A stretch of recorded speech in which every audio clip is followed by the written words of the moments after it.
All right, Seawood Recovered Alcoholic. Welcome to Big Book Compendium. Um, so actually, I said in the first night of the study that eventually we would open the Big Book, and tonight we will. We've done 3 weeks of studying, and and it's time for us studying history. Um, something you know that's always been kind of mind-boggling to me is that um, in Alcoholics Anonymous, you have the fellowship that's named after the Big Book. Um, and well, here's the easy way to say it is when this thing started, there were two Alcoholics Anonymous. Right when AA Big Book was written and they came out with the title, they decided to call the fellowship the same.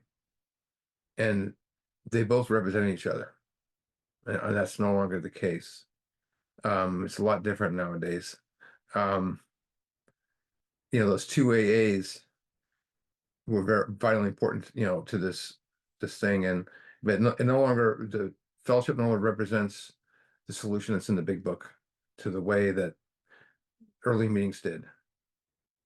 Um, this is how we find out what the first 100 did. This is how we find out the way we can do our program. Um, the so many people will believe that the Big Book is named after the fellowship. I mean, we know it's the other way around. The Alcoholics Anonymous comes from the title of the Big Book. And, I had the joy when I was 3 years sober, to interview Dr. Earl. Dr. Earl has Story in the Second Edition. He lived about 20 minutes away from me, and I had to interview someone that was big in recovery. I interviewed him. Had 56 years at the time, and he goes, "Come over to my apartment and interview me." I love that. And the first thing he did was he goes, He goes, "Where did we just come from?" And I goes, "Well, the Saturday meeting." And he goes, "What meeting?" AA. And he goes, "But that's Alcoholics Anonymous Fellowship." He goes, "This is Alcoholics Anonymous." He goes, "That's the first thing I want to tell you about." And he started talking about meetings in the 50s and stuff. And it was vitally important that I heard him say that. It was so important, you know. That's the important thing. And what made our book so groundbreaking is it diagnoses the problem as the alcoholic's inability to refuse the first drink and a physical craving once it starts. And before then, alcoholism was seen as, this psychological weak-willed failure and moral lapse thing that was just a mental problem. And if it's just a mental problem, let's just lock them all up, right? The solution to alcoholism is the 12 steps. And there's, those steps are spiritual in nature. And when properly applied as a way of life, can expel the inability to refuse the first drink and make the sufferer whole. So, this book is a guide to how to do that. And what's contained in this book revolutionized addiction to alcoholism or addiction period. Treatment, it changed everything. It helps millions of people have a better quality of life who never would have had a chance before. And so let's take a look at it. So I'm holding what is the third edition, and this is the famous jean jacket cover. It looks like jeans. It's kind of cool. It actually looks like denim. And if you have a big book in your hand, what I want you to do is just take the cover where it says Alcoholics Anonymous and open the cover. And it should be blank. It may not be blank. You might have a phone number on there. You might have your recovery date listed in there. You might have something cool written in there. But what this, you know, it's blank, and this is what an open mind needs to look like. Blank. If you come in here with preconceived ideas of what recovery is going to be like, you're going to be grossly mistaken of, wow, this is a lot different than I thought it was. You know, the old saying, a closed mind cannot get fed. If you're open-minded, you're willing to consider new ideas other than your own. And so being open-minded is a shift to altruism because you're listening to other people. When I sat down with my sponsor the first time, he opened a book. He showed me that open-mindedness, but he also said, when he opened this up to me, he said, "This is how much you know about recovery." And I go, "What do you mean? I've been around AA for 10 years and I got 7 trips to rehab." And he goes, "Yeah, but how many, what's the most sobriety time you got?" I said, "Like 32 days. And I never got past the third step." And he goes, "This is how much you know about recovery." He goes, "If you had 10 years and never did the steps, this is how much you know about recovery." So let's turn to the page where it says, you'll see where it says 12 steps and 12 traditions.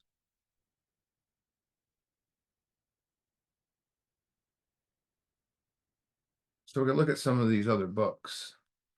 Um, the first one is 12 steps and 12 traditions. I'm not a huge fan of 12 and 12. I don't hate it, but I don't bring a lot of it into the book study. Um, and here's why. It describes it perfectly here. It's an interpretive commentary of a program by co-founder. So an interpretive commentator means, so we'll think about commentary.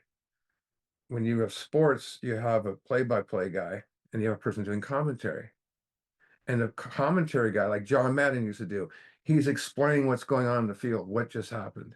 So interpretive commentary means to give to explain the information effort to get a deeper understanding of the subject. So you understand what's going on, right? The 12 and 12 is not meant to be used instead of the big book.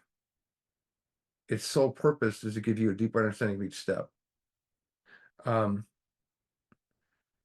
the one reason why can be confusing is because a lot of it was written at different times. Um, a lot of it was written out of Bill Wilson wasn't in the best frame of mind. A lot of it was old grapevine writings. The step 4 in there is fantastic. But some of them are unrecognizable to what we see in the big book. But my main thing is I tell my sponsees, read it afterwards, after the spiritual awakening. You read beforehand, it's going to mean some stuff, but after the spiritual awakening, right? And there's some other books in here that are all, most of these are A approved literature. I think all of them are. Yeah, they all are. So the one thing I want to mention about the AA books, A Comes of Age and Bill Sees It and all that stuff, um, is these are these are books written by Alcoholics Anonymous. If Rob owned AA and was the founder of AA, he would probably want to make sure that these books, tell all the good stuff. You're not going to hear the dark, ugly stuff too often in there. So it's very politically correct. They're amazing books, though. There's stuff in there that, they just, didn't put in there. And Bill Wilson was a guy that could stretch the truth a little bit as far as history goes. But A Comes of Age is an excellent book. And it came out right out of the heels of the 1955 conference, I believe it was, and convention. And it's just basically a breakdown of it, the different legacies and everything. And um, what was the different legacies and all that. Um, and it just gives a breakdown of the conference. It's a really good book to read. And then as Bill sees it, and I don't think people give this Bill sees it a great to just do it does, because what it did for me is it's a coffee table book. I mean, you can pick it up and there's no dates in there to what date you're on. You can open it up and it will either have 12 and 12 or a lot of big book in there. When I would read the big book in there in the 12 and 12, it would give a good quote, but then it would say, let's say it's a big book quote from page 25, and it just says there's a solution. Not many of us like a self-searching, only gets like 2 sentences from it. Well, then I'm going to open up my big book and I'm going to find out what the rest of it says. So that is a great book to get you into the big book, right? And that's the thing, it gets you into the big book. And Pass It On. Oh no, Dr. Bob and the Gold Timers is a story of Dr. Bob and the Akron guys. Another really good book. There's a lot of stuff in there. my favorite line from that book is many favorite lines, but the one thing he said, we didn't have to tell people you know we didn't have to tell our drinking stories. They already know we're drunks, basically is what he's saying in there. He goes, we talk about how they set a relationship with God. And that always jumped at me when I read that book. I was like, whoa. And then Passing On is Bill's story, um, which is excellent. Talks about a spiritual experience. It gives a lot of good side view stuff on there. And then Daily Reflections, that's a devotional. So it has the dates in there. A lot of big book stuff. Again, you see the page of the big book, you read it. Oh, I want to read more about that. You open up your big book, right? Looks really good. Experience, Strength, and Hope. Um, that's like basically everything, all the stories from the book. And so it's good to have. Um, I love the stories from the first edition because to understand them, you have to do the steps. It's in second edition that followed, they did the same thing. Third edition, they start kind of weeding into this area that you could understand it if you didn't do the steps. So it got more into, storytelling. Fourth edition is, we know that's pretty much turned into fellowship shares. Um, Very watered down, the stories in the back of the book. But still a good book to have, Spirit, Strength, and Hope. Came to Believe. Um, it's all right. I mean, it's a newcomer's book. It's kind of goes with the title. Then we have my favorite all-time A book, Living Silver. It's kind of, if it flew out the window of my car, I probably wouldn't miss it. Um, Living Silver, when I was at AA World Service, I looked at the archivist, very smart man. He's in his 80s. And I asked him, I said, why did they write Living Silver? And he goes, because he goes, this is 2002, because the way we run the board here at AA is we bring in people from the fellowship that we can't have all a bunch of 12-step people on. We got to represent everybody. And when that was written, they were asking for a book that represented the fellowship as a whole. And it totally contradicts the big book. It's just basically meeting maker's book. It is what it is. In prison, Inmate to Inmate's a great book, especially if you've been in prison. Um, it's a really good book, to relate with that. Um, I've only been in prison when I was doing ministry, but I get it.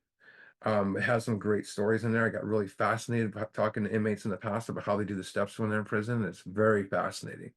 That's a good book. I'm going to put up now. I have added some of the other books I like. I'm going to share the screen with this. And the first book in here, these aren't, there might be a couple A-approved literatures on here, but these are ones that are vital to my existence, so to speak. The first one is 24 Hours a Day by Richmond Walker, and that was written in 1954. It's very similar to Daily Reflections. I got a really old one somewhere. I don't know where it is, though. It might be up in my hidden devotional somewhere in my thing. Um, I got a really old one. It's really cool. Language of the Heart is all the grapevine writings of Bill Wilson. That's really good. Now, one that kind of was out of print and now it's back again. You can find it on you can get a digital copy of it on Amazon. The paperback is probably $100. It's Best of Bill. It's all his writings. It's kind of scattered, but it's really good. A lot of his some journal writings are in there. And then Our Great Responsibility is another great book. That's Bill Wilson's General Service Conference talks from 1951 to 1970. It's a great book. You can read all the stuff. It just gives you more of Bill. Then there's a little red book, and that's by Ed Webster. Ed Webster was he was a fascinating dude. He's from Minnesota. And he a lot of these guys, remember, from like Clarence Snyder and all these guys, when the big book came out, they're like going through it and they're trying to figure out, okay, is this a step guide? Is this a teaching? And so they started to use it by the late 40s, early 50s as a step guide. Then it was originally just so I could get it to Rob in Canada and he's gonna go to the book and have a spiritual awakening. They didn't look at any idea this thing would go like it would, but these guys started using it as a step guide and taking people through it. And so what Ed came up with was a book that would work hand in hand with the big book. Bill Wilson didn't like this guy because people talked about how great it was.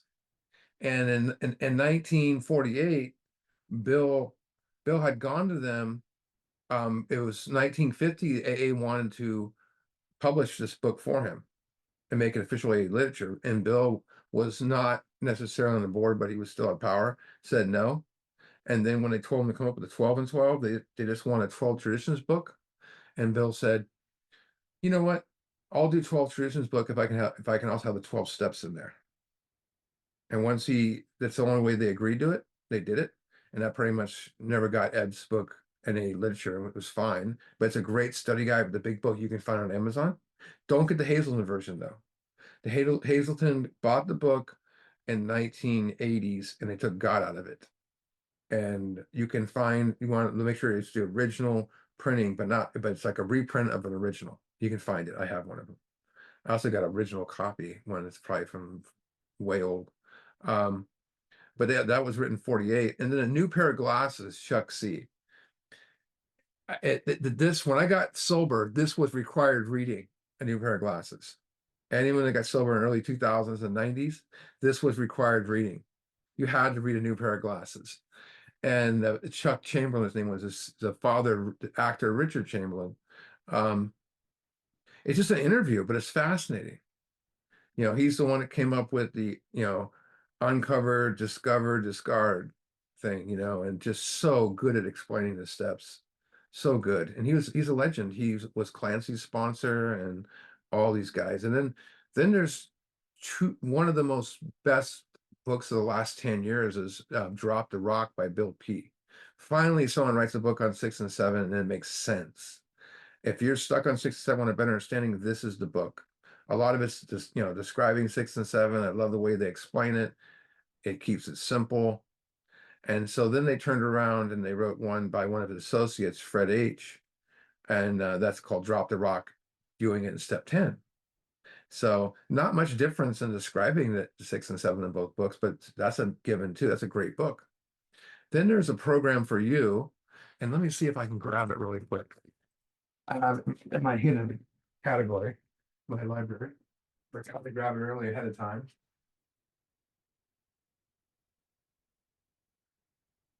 Give me 1 second. Where does it go? Okay, well, I'm not going to dig around and find the actual book, but Program for You, they look like this, and it's a workbook.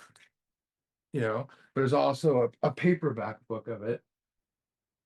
It's somewhere lost in my thing. And then I just found my little red book. This is actual one that was printed in the 60s. So a friend of mine gave that to me, who was very sick when he gave it to me. He passed away a few years ago. So that means a lot. But Program for You, Designed for Living, came out in the 90s, and it's written anonymous. It's actually Joe and Charlie. So the publishers of this company went to Joe and Charlie, gave them a bunch of money to do a book. They agreed to do it anonymously. This is the way they did it. And it came out. Why? Because Joe and Charlie, Joe McQuaney had Recovery Dynamics, which is very similar. And he didn't want to counter it. He had a contract. So it's like, if you can look up a Program for You, just get the paperback book. The workbooks are great too. It takes you right to the steps, done by the best, Joe and Charlie. And then speaking of Joe and Charlie, we have, I think it's the best step book ever written. I take it way above the 12 and 12 is The Steps We Took by Joe McQuaney. It is phenomenal. He just explains every step in there down to a T with the big book in his own way. He's just a great explainer. And you can still find his YouTube videos where he's up there on the whiteboard breaking down the steps. The way he breaks down step 1 is still the best I've ever heard.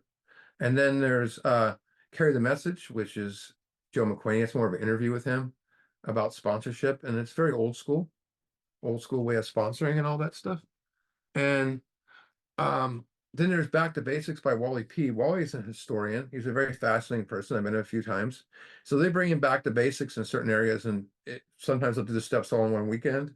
It's like a workshop. But I love his books. If you get a hold of them, they'll send you just get a hold of them and say you want to start a back to basics group, and they'll send you a whole folder for free. And I actually donated to them years ago. I still got it. It's somewhere up in there, up in the mysteries of my room.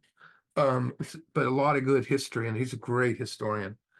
And then, so that's all those books right there.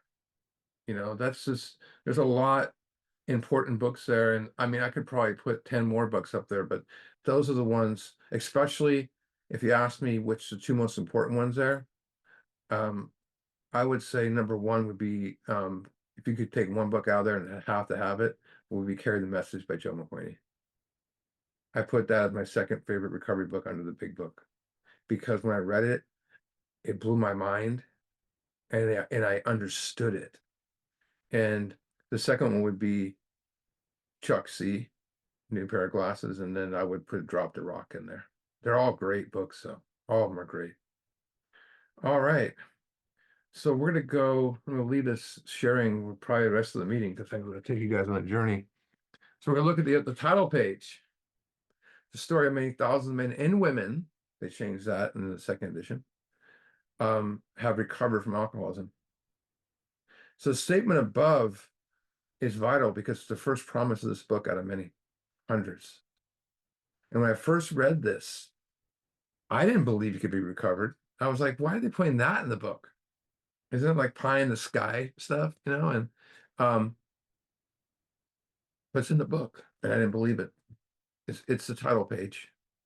And so let's look at what this says.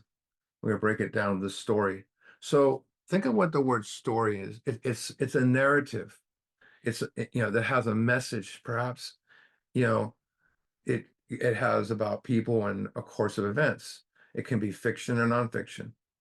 But the word story comes from the Latin word historia, which means both history and story. So history is the chronicle of events, and it contains information. When you describe something as a history, what are you saying? You're implying that it has an intriguing past, something that has been passed down from generations to generations. This book has a history. It has helped millions, right? Overcome this disease that you weren't supposed to overcome. So this story explains how to identify the problem, how to apply the solution, and how to achieve ongoing recovery. Or I could even say ongoing awakening. So how to identify the problem, how to apply the solution, and how ongoing awakening.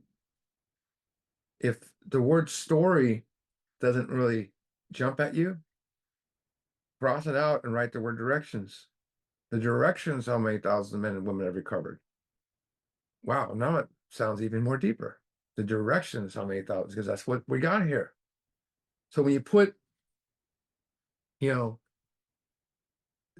something, if you're building something, like I got my son a little model car for Christmas, and we put it together the other day. We followed the directions, because why? Because I used to build stuff and never followed. I look at the manual after I put together to make sure I don't have any parts left over. That's how many times did we build something, excuse me, without looking at the directions? And you got 10 screws left over, and what does this part mean? And then later on you find out why. It's not working properly or correctly. Here we have step-by-step, clear-cut directions that produce results backed by promises, which are the results. Then we have how. The story how. How means a way or a means. Like, here's how it's done, or how it works. How? Trust God, clean house, work with others. Selfless service. Pass it on to those who wish to have it when they're ready. How? How it's done.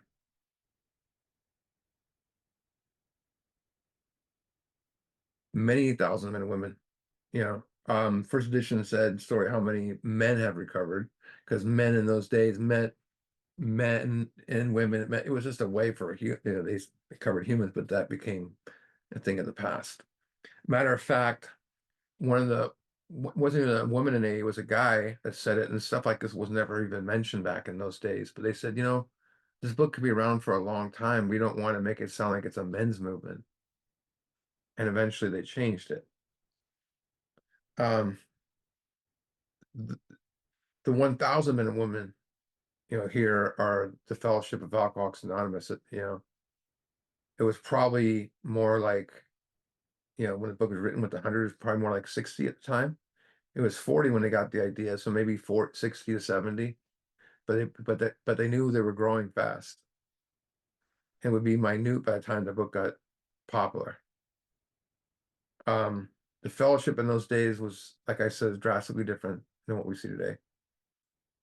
They knew something was more needed than just gathering in people's living rooms and, you know, telling recovery stories, not eating pie, whatever, that they had to have more than that. Go to page 17. Let's see what that looks like. And he tells us exactly what to felt about fellowship on this page, where it says the feeling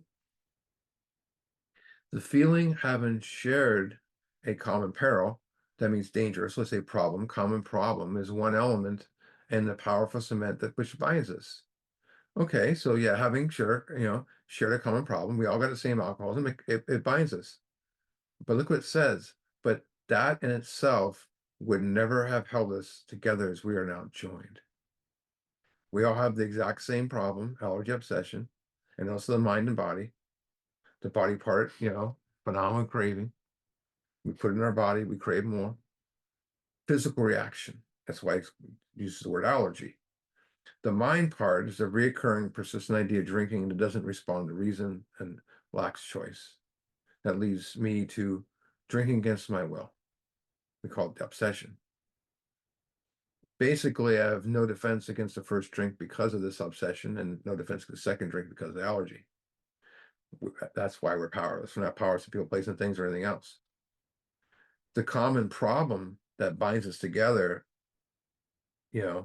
that's the unity of the fellowship. We're alcoholics together. And that's what the first 100 shared. But they knew that on its own was not enough to recover from that illness I just described. There was something, bigger that truly connected them. And it goes on this page. The tremendous fact. A fact can't be disputed. Remember that. Tremendous fact for every single one of us. So if there's 100 in here, let's just say every single one of us, that's pretty bold, is that we have discovered a common solution, which is steps 4 through 9. We have a way out which we can absolutely agree upon, and which we can join in brotherly harmonious action. So they discovered a common solution, 4 through 9, not the common problem that truly connected them. They knew that the common solution is what was the glue. It was the backbone. This book is their story. Today, the fellowship is more focused on the common problem than the common solution, and that's fine. It's just what we're dealing with. But it's up to us to bring the solution. Now we get to the good stuff. Having recovered from alcoholism, have recovered. Just mention alcoholism as an allergy, an obsession. Pretty deep stuff. It's not how you were raised, or if you're a weak-willed or sinner, or that you were teased as a kid or whatever. It's a physical and mental reaction. We're talking about a serious terminal illness, if not properly applied with steps. Impossible to stop on your own. That's why we're powerless. It says here we have recovered from alcoholism. The one thing is a person with the obsession does not believe we are recovered. Does not believe, and if a person's never done the steps, they're still fighting it, and they're going to find some physical place to go to try to beat alcoholism, meetings. But recovered, is that possible? Is it possible? And this is sad, is that, many in the fellowship do not believe that, there's a way out. They don't believe you can be recovered. They'll even get mad at you. I've had a guy looked at me and told me I'll be recovered when I'm dead one time. You know, we cannot be recovered. We'll always be sick, always fighting alcoholism. We hear that. I heard one guy say, "This is a dog fight I'll go down to the grave with," one time, and the guy doesn't. He goes, "I don't need to do no steps." I was like, "Okay, what do you say to them?" There's nothing you can say. You can bring the solution. But this is the title page of Alcoholics Anonymous, and the guy says that stuff like that you can't be recovered at a meeting called Alcoholics Anonymous. I was at a meeting one time, a business meeting, and they said maybe it's a good idea we don't bring big books to this meeting anymore. And we just sat there and stared at this dude. We didn't get mad. We just said, "What's your reasoning?" Because you intimidate people when you walk in there with your big book in your hand.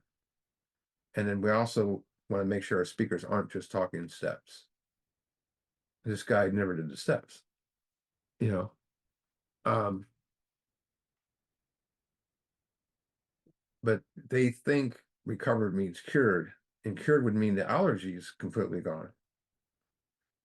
But the obsession gets gone, and the allergy becomes a mute point because it's no longer being fed. But I was told I can never recover, and I believe that. I thought I'd always be fighting alcohol, and I believe I was always recovering. I used to tell book thumpers just to get under their feathers and was to tell them that you can't be recovered. And like I said, I never got more than past the third step. Recovered is when the obsession's been removed. Since the obsession is removed, it's no longer, like I said, feeding its allergy. Sets 4 through 9 produces spiritual awakening and expels the obsession so we can be recovered. 10, 11, 12 is how I maintain that awakening and maintain recovered. The truth is if you don't do the steps, you're only going to know what you know, and that is the obsession is still talking to you, how, you can never be different than anything. You can never be different than the way you are unless you take the action and experience it. When I walked into Alcoholics Anonymous, you know, 20, well, after a few years, 22 years old, for, well, 23 years now. I don't remember. Close. Yeah, 24 years coming up. But, my son trip to rehab. I mean, when I got here, I was really sick. And I didn't want to be sick anymore. And I started listening to the people that said recovered. I was intrigued. It was only, I didn't have no leg to stand on. My feet were bleeding. They seriously were. I mean, I was homeless. I was sick, you know, and I was ready to get well. I came in this time ready to do the steps. And as a result of the steps, my obsession and drink was gone. And what warped my mind for so long was no longer blinding me. That, told me I could never be recovered was removed. And all of a sudden I was like, wait a minute. It was like lights went on for the first time. I ceased finding anything, anyone, even alcohol. Sanity returned. This title page tells me I can be recovered. It gives me the right to say I'm Steve Wood, recovered alcoholic, because it's true. I am recovered. And for that, I get attacked. People say you can't be recovered. I used to get pretty resentful of people like that. And now I realize it's like, if I went to teach calculus to kindergartners, would I get mad at them if they're not paying attention or they care to hear it? No, they're kindergartners, and that's what my grand sponsor told me. I watched the way he handled it, people. I watched a guy want to punch him in the face one time because all he said was, your best chance is the steps. And he was a saint in my eyes. He just walked away and said, thanks for the information. Recovered and recover mean the same thing, restore to health. They both are about wellness. Wellness is the opposite of illness. Wellness has become the popular term, and it's a new modern term. It's a great term, for alternative medicine describes the wellness of the mind, body, and spirit. Recovering is a state of mind during the course of wellness, being restored to health, as I'm doing 4 through 9. Does not say here the story how many thousands of men and women are recovering from alcoholism. It says recovery. So I've had 5 back surgeries on my back. My first surgery went 17 hours long. I went to the stomach and the back. And 2 days later, this big Marine guy comes in there and goes, "All right, we're gonna get up and walk." And he's all, and I'm like, "What?" And he got me out of bed to walk, and it was painful. It hurt. I got sick to my stomach. I think I did get sick because I was recovering from surgery, the pain of the surgery.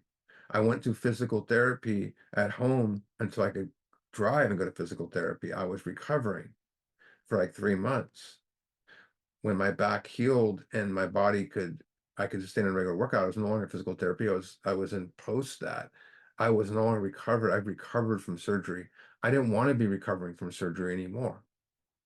It hurt. It was bad. And the majority of people meetings today say recovering. And I'll be honest with you. Why do they say that? I hear people, it come out people's mouths and they're saying that because they probably are recovering. You know, the big book says recovered 17 times. Recovers in here 24 times as well. 41 times recovering's in the big book twice. In the family afterwards and to the wives in very minute points. Like don't bug your husband when he's recovering type thing. I had the willingness to be recovered and I became recovered. I'm only was recovering for a very short time. If someone wants to say they're recovering and all, recovering and always recovering, whatever, it's their right. But it's between themselves and God. It's not my place. But at some point, I hope to God they sit back and think, what message are they sending to the very sick newcomer? That all they will always be is sick. Hearing healing never takes place. Always fighting it. You know, always fighting it. And that's a scary place to be. You know, um, a friend of mine, Derek, used to do the observation of cancer patients and say there's a room of 14 cancer patients, all have cancer except for one who thinks he has cancer. And they go to a cancer workshop, or a wellness group, whatever, support group. And everyone's sharing in there about their diets and their illness and how they get sick and chemo and all that. And then he gets to the guy who thinks he has cancer and he says, I'm not like you guys. I don't eat no special diet. I can eat whatever I want. I don't do chemo. And then it gets to the guy who's really sick and he goes, you know what? I'm going to do what he does. I'm going to get off my chemo and I'm going to get off my diet. I'm going to see, if you can do it, I can do it. See what I'm talking about? That's what happens. It's the real alcoholic. For a person taking their first AA meeting, it makes recovery sound like this painful process, but a painful life. And it's not. It's the most beautiful journey you ever go on. So this is what the first edition title page looked like. How more than 100 men have recovered from alcoholism, and it had a little like clover leaf in there. I don't know what kind of leaf it is. Works Publishing Company, 1939, New York City. Second edition, they added the triangle, and they changed how many men and women have recovered from alcohol. Thousands of men and women. New and revised edition. And it's Anonymous World Service. They abandoned Works Publishing by that time. New York, 1955. So the circle and triangle, oops. What's that? The circle and triangle, you see it everywhere. You see this like Celtic knot. That's kind of an ongoing thing. It's kind of cool. But you see it on the dollar bill. You see it on like medicals, dental medicine, blah, blah, blah. Seen that one before. There's a bunch of them. You see the little circle and triangle. You also see it in the top of the observation well where they see how deep the water goes in the ground. They also see it on top of sewage holes. And then not far off, we'll see on the cover of the bathroom door. And the circle and triangle, it's very ancient symbolism. So let's look how these circle and triangles come into one. So we're going to look at the circle. So circle is among one of the oldest geometric symbols, and it commonly represents protection, unity, wholeness, which completeness or perfection. But most important, it means infinity, ongoing. It does not have a beginning and end point. It doesn't have a sides or corners. It just keeps going and going and going, right? A lot of people don't miss out on the circle and triangle, what that circle really means, right? It means not just wholeness, but it means infinity. It just keeps going and going. And in spirituality, the circle represents this, the supernatural motion that keeps moving, moving, and moving. And then in Zen Buddhism, the circle refers to enlightenment, and perfection. Christianity has halos. You see this, symbol of holiness above the person's head, saint or holy person. Then we have triangle. They're also one of the oldest geometric symbols, commonly represent the mind, body, and spirit, past, present, and future, and it represents strength. So the ancient pyramids are the ultimate form of strength. And they've been standing for thousands of years, and it still blows people's mind how these things still stand and how are they built and blah, blah, blah. They're still standing today and we've been around for thousands more years.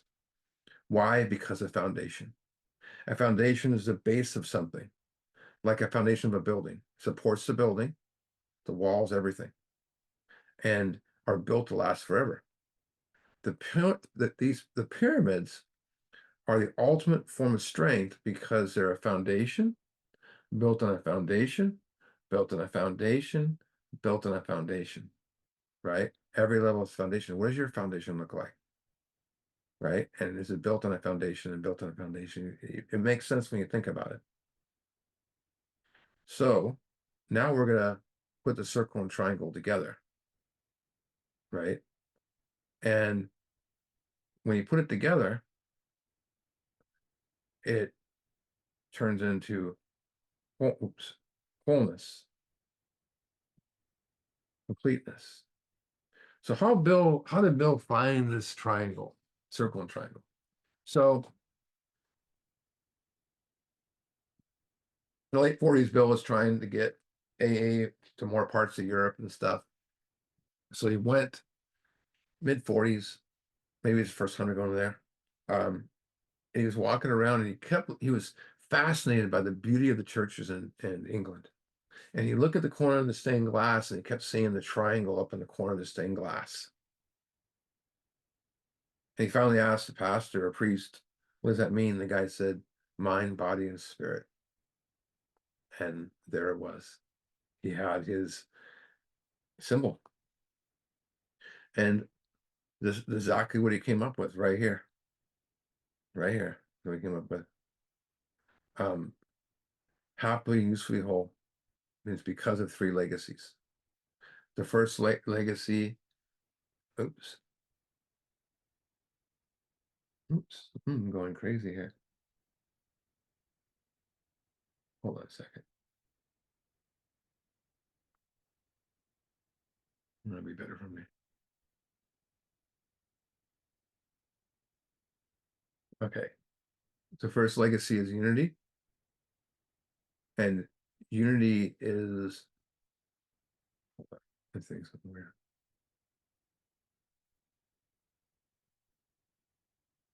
I didn't move my mouse around. Sorry.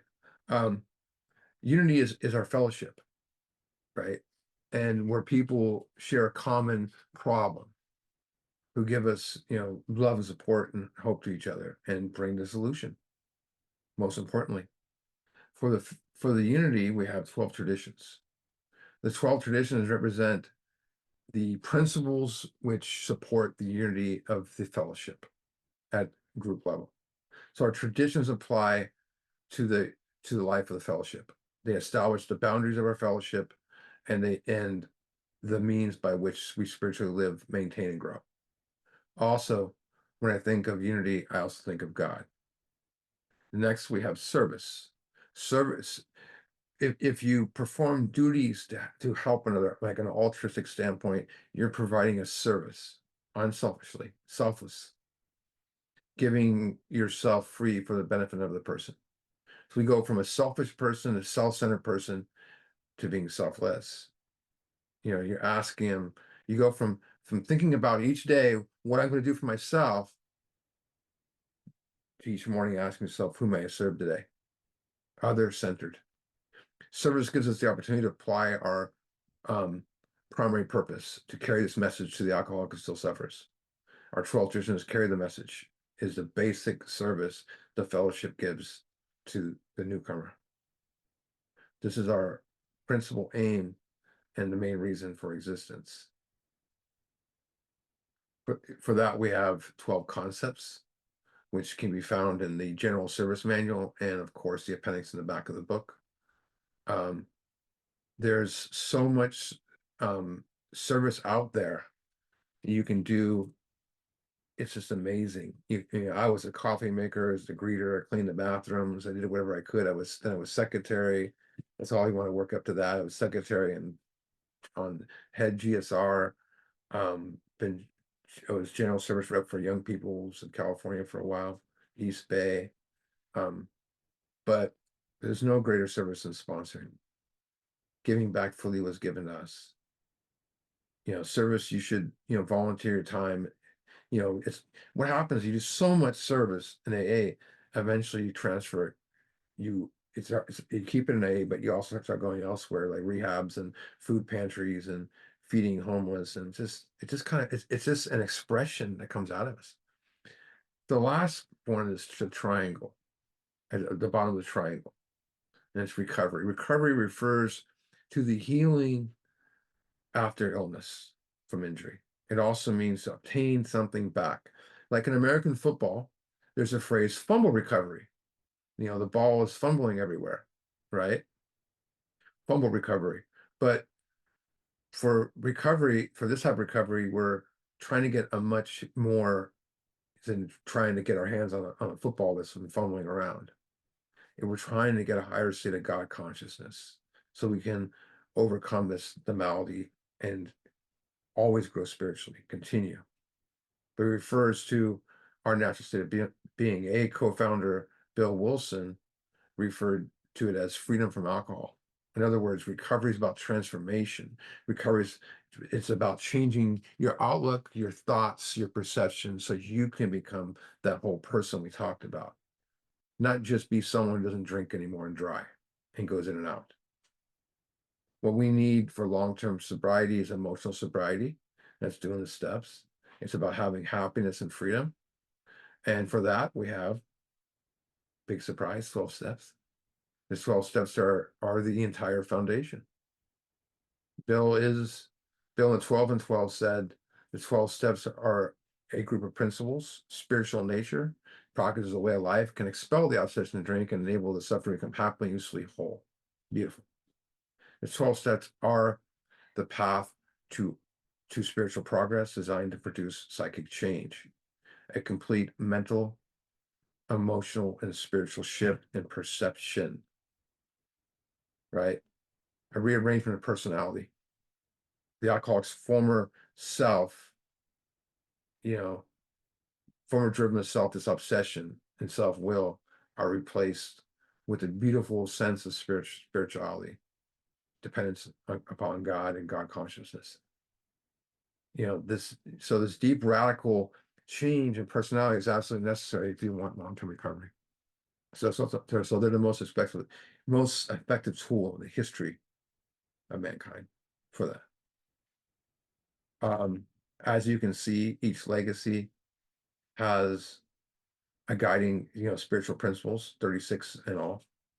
The complete symbol represents wholeness, a perfect union of mind, body, and spirit. I had a friend, a dear friend, my friend's dad, and he's still with us. He's 91, I think now. He's got like maybe he he would have 50 years, not anymore.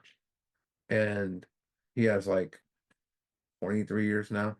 He went out when I got here, and he's the first person I want to hunt down. And I said, "Where's such and such?" Oh, he's not around. And I was like, "What?" I called his son up, and he goes, "Yeah, my dad's relapsed." I'm like, what?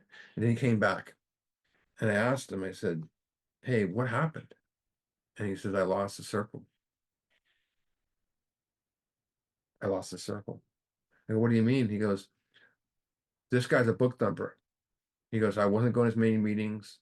I was sponsoring a little bit, but I was in recovery. I lost everything. I lost the connection. You got to do all three to have that." And blew my mind. Always keep your circle intact, right? So here's some history of the circle and triangle, what happened to it, because it's no longer official A anymore. So on the 20th anniversary of the 20th anniversary of the International Conference in St. Louis, that's when they introduced the circle and triangle as registered a trademark. Big plans for it. In the mid 80s, problems began when the circle and triangle began to be used by outside organizations. Novelty items, shirts, necklaces, treatment facilities used it, and of course, birthday medallions, right? A doesn't make their own medallions. In 1986, a World Service um, contracted outside entities that were using the circle and triangle unauthorized manner and took action to prevent the symbol from being used. And about 170 unauthorized users were contacted. 2 lawsuits were filed, and both were settled early stages. So by the mid 90s, early 90s, denying the symbol and triangle started to create this huge controversy. And AA members were like, "This isn't cool." We're going to people, and it caused this big thunderstorm. And AA members, were getting birthday chips and no more circle and triangle on it because AA was making them then. Um, but they want to know why is this different? And they didn't like the idea of going out to these people. So in 1993, AA very quietly got rid of the circle, discontinued the copyright of the circle and triangle and phase it out. Anyone can use it if they wish, but you'll never see it again on any AA pamphlets or anything. You might see it on a fellowship wall or a door. That's it. That's why it's no longer on literature in the big book. But sobriety coins aren't made by AA, so that doesn't matter. But like the Serenity Prayer and the slogans, they never had official recognition. This circle and triangle is the same, will be continue to be used widely for purposes, and it's a beautiful symbol. One more part of the symbol before we close is how. How. Let's go to page 567. The first page of the spiritual appendix. I hope that's the right page. 567. So let's look at this. This is one page. Most emphatically. So most emphatically means with considerable amount of effort, right? We, First 100, wish to say that any alcoholic, now who does that leave out? None of us. Any alcoholic of honestly facing his problems. Notice it says problems and not problem. Honestly facing his problems in the light of our experience can recover. It doesn't say in the light of our experience can be recovering. It says in the light of our experience can be provided is not closed mind to all spiritual concepts. And this is very important. Again, I said earlier, closed mind can't get fed. You're not letting anything in. And an open mind, it means to consider someone else's ideas other than your own, opinions other than your own. They're saying we must be open-minded to all spiritual concepts. A good idea of a spiritual concept are the steps, right? A lot of people might come in religious and go, that goes against my beliefs and this way the steps are or something. You've heard it before. That God is the understood in part they don't like. But they are saying all spiritual concepts, saying here is don't be a hater of religion or another's religion. Your way isn't the only way. Your light of the God isn't the only light of the God. It's if you have a concept, one concept in religion and you're closed-minded against concepts, the steps will be very difficult. Be open-minded. He can only be defeated by attitude of intolerance or belligerent denial. We find that no one has difficult spirituality of the program. You'll hear people say, I'm going to do the spiritual part of the program. The program's the steps. That was the most asinine comments I've ever heard because every step is spiritual. Every step. Step one is the most spiritual step there is. Admitting you're powerless and discovering you need power. Every step is spiritual. They're all spiritual. Willingness, honesty, open-mindedness are essentials of recovery, but these are indispensable. Willingness means to do something, be ready and willing to do something. I'm ready to do it. And it's only demonstrated by action. Honesty is awareness of where I'm at, self-honesty. Am I powerless over alcohol, or can I control it? Is my life consumed by resentment? Or am I just going to blame other people? Does fear drive my decisions, or is it just the way life is? Can I run can I run my life, or do I need something greater than myself? It's all honesty. Am I willing to let go of my old self? Am I willing to accept new terms to live by? Open-mindedness, like I said 3 times now, consider someone's opinion than your own. Can you consider someone's opinion than your own? Essential means necessary. Recovery means restored to health. Indispensable means unavoidable. So what they're saying here is being ready, knowing where you are at, to consider someone's opinion other than your own, are necessary to be restored to health. That's the how. Honesty, open-mindedness, willingness. How it works. How it works. Next week, we will look at the table of contents and look closely at what is covered in each chapter. So help you as a sponsor and everything else, and look at the preface. And no promises. We might get into the forwards. So I'm looking forward to that. The one thing, the 2 things about the presentation that when I put this together quite a number of years ago was the ongoing part, the infinity of the circle. It's always going. And then there's a foundation built on the foundation built on the foundation. I heard a guy do that, and my friend explained it to me years ago. He goes, "You know why it works? Because he always say it to me." So I'm going to stop the recording.